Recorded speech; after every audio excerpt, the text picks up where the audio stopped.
All right, class, settle in. Today, we're going to tackle a book that is, for all intents and purposes, the Bible for anyone trying to drive real transformation in an organization. I'm talking about John Kotter's classic, Leading Change. Now, it was published way back in 1996, which might feel like ancient history. But I'm telling you, it's become the definitive framework, the scripture, really, for navigating the treacherous waters of organizational change. So let's get into why this book has had such incredible staying power and what its lessons mean for all of us right now. Okay, so here's our game plan for this explainer. First, we'll dig into the huge problem that Kotter is trying to solve, that 70% failure rate. Then we're going to unpack his legendary 8-step blueprint. After that, we'll put on our critic's hat and ask, does this thing actually hold up today? We'll put it to the test with a real-world story of 2 retailers, and then we'll wrap it all up with a practical action plan you can literally use come Monday morning. So, why are we even talking about a book from the mid-90s? Well, it's because it addresses a massive, and I mean massive, problem that just won't go away. We all know, intuitively, that change is the only way to survive, right? Evolve or die. And yet, organizations are just shockingly bad at it. And here's the number that should really grab you. 70%. Study after study, year after year, shows that nearly 70% of all major change initiatives, they fail. And they don't just kind of miss the mark. They completely and utterly collapse. They burn through cash, they destroy morale, and they can absolutely tank careers. The stakes are just incredibly high. So this leads us to the fundamental question, the big puzzle at the heart of this whole topic. If we all agree that change is absolutely essential for survival, then why? Why are we so bad at it? Why do we, as groups of people trying to work together, fail so consistently? That's the mystery that John Kotter really dedicated himself to solving. And his answer, it wasn't some quick fix or a clever management hack. No, he proposed a full-blown architectural blueprint for transformation. His big idea was that successful change isn't just another item on a to-do list. It's a campaign that you have to lead with both incredible precision and a whole lot of passion.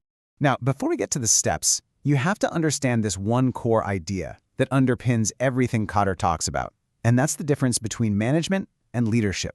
Think of it like this. Management is about keeping the trains running on time. It's planning, budgeting, problem solving. It's all about handling complexity.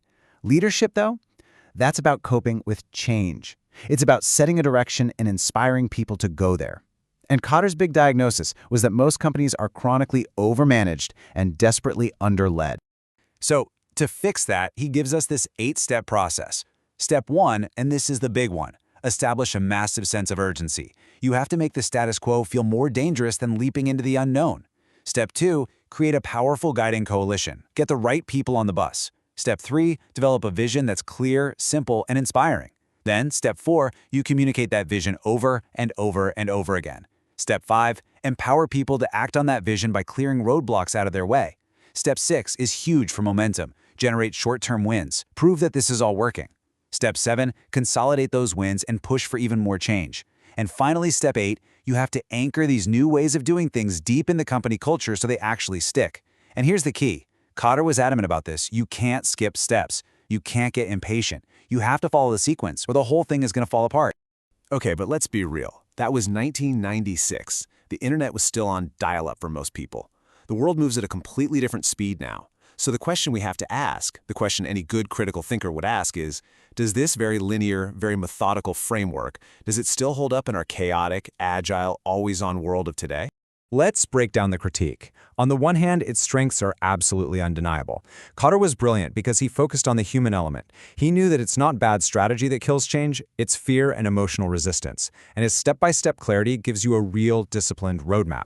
But yeah, it has weaknesses. The biggest criticism is what you might call the linearity trap. It's too much like a waterfall project in an agile world. You can't always wait for step 1 to be perfect. Sometimes you have to experiment. It also feels very top-down, right? It assumes the big boss starts the change. But today, change can bubble up from anywhere. And finally, there's speed. In a world where your entire market can get disrupted overnight, can you really afford to spend months just building urgency? The modern challenge is figuring out how to blend Kotter's wisdom with today's need for speed. Theory is great, but the real test is always in the real world, right? In the trenches. So let's put this framework to the test. We're going to look at a tale of 2 giant retailers. One followed the playbook and achieved a stunning victory. And the other? Well, the other ignored it and drove right off a cliff. So, on one side, you have Best Buy. Back around 2012, everyone had written them off for dead. They were just a showroom for Amazon, right? But they engineered one of the most incredible turnarounds in recent history. And on the other side, you have JCPenney. They hired Ron Johnson, the absolute genius behind the Apple Store, to save them, and he almost destroyed them. Two retailers facing almost the same threat with dramatically different results. The Best Buy story is just a masterclass in Kotter's model. The CEO, Hubert Joly, he basically followed the playbook to a T. For step one, urgency, he didn't give some big speech from headquarters. No, he spent his first week on the job working in a store, listening to the frontline employees. For step two, his coalition, he didn't just pick VPs. He included some of those same frontline workers. He got quick, visible, short-term wins by fixing things everyone complained about, like the website search and the slow shipping. And finally, he anchored it all in a new culture, shifting from just making the sale to providing real customer solutions. The result? They not only survived, they thrived. And then there's JCPenney. Oh boy. Ron Johnson's time there was like a how-to guide on violating every single one of Kotter's rules. He totally ignored step two, the coalition. He bulldozed past the company insiders and just brought in his own team from Apple. He violated step three, the vision, by trying to impose this sleek, minimalist Apple Store vision on a customer base that absolutely loved its coupons and sales. He completely blew past communication, just assuming customers would understand his genius. And instead of getting short-term wins, his strategy created massive short-term losses, and he just kept doubling down. It was a total catastrophe. Okay, so this is all really interesting, but you're probably not the CEO of a Fortune 500 company. So you're thinking, how does this actually apply to me in my job right now? That's a fair question. Let's boil all this down into a practical plan you can actually start using on Monday. First thing, shift your focus from just managing tasks to actually leading people. Don't just talk about the what, constantly remind your team of the why. Connect what they're doing every day to the bigger mission. Second, you have to manufacture urgency.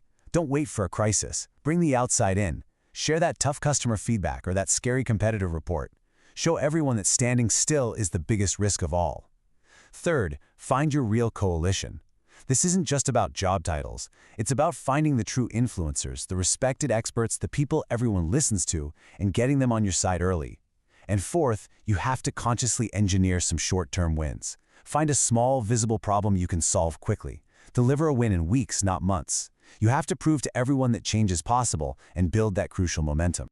So, when you get right down to it, here's why Kotter's model is still so relevant. Business strategies, technologies, markets, they all change constantly. But you know what doesn't change much? Human nature. We are all hardwired to fear uncertainty and cling to what we know. Successful transformation is never just a strategic exercise. It is fundamentally an emotional journey. And Kotter's genius was giving us the map for that journey. And this brings us to this one final idea that I think just brilliantly reframes this whole discussion. We tend to think of leaders as the people who keep things stable and calm. But what if that's exactly wrong? What if real leadership is the art of disturbing the peace, of deliberately shaking things up, but doing it with enough skill and empathy that the organization can actually absorb the change without breaking? So, I'll leave you with this one question to think about. When you look at your own work, your team, your company, are you acting as a protector of the status quo, or are you the one manufacturing the healthy, necessary urgency your organization needs to evolve and truly thrive? Think about it. Class dismissed.